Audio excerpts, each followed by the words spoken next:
Naggastos na naman si RD.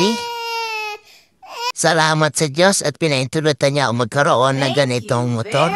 Salamat sa aking asawa, dinagdagan niya ang aking ipon para makabili ng bagong motor na NMAX. Sa mga gusto magkaroon ng ganito, pagtsagay niya lang po mag-ipon. Tinitignan-tignan ko lang at pangarap ko lang dati. Ngayon, masasakyan ko na. Sa wakas, deserve ko rin magkaroon ng ganito kasi wala daw akong ginawa kung hindi magtrabaho. Habang pinapanood ko siya kung paano niya i-activate ang napili kong motor, iba ang aking nararamdaman.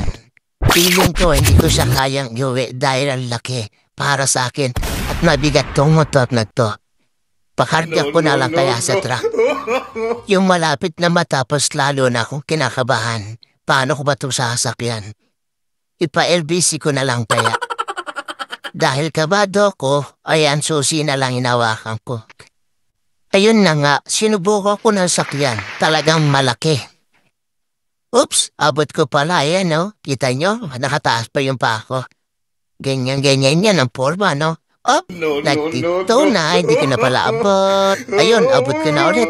Sa mga gusto magkaroon ng NMAX, pilitin niya magkaroon. Iba ang NMAX, masarap sakyan. Maganda pantiginan. Maporma.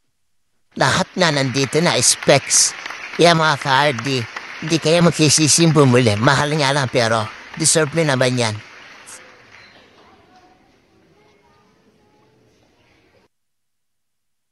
Thank you very much.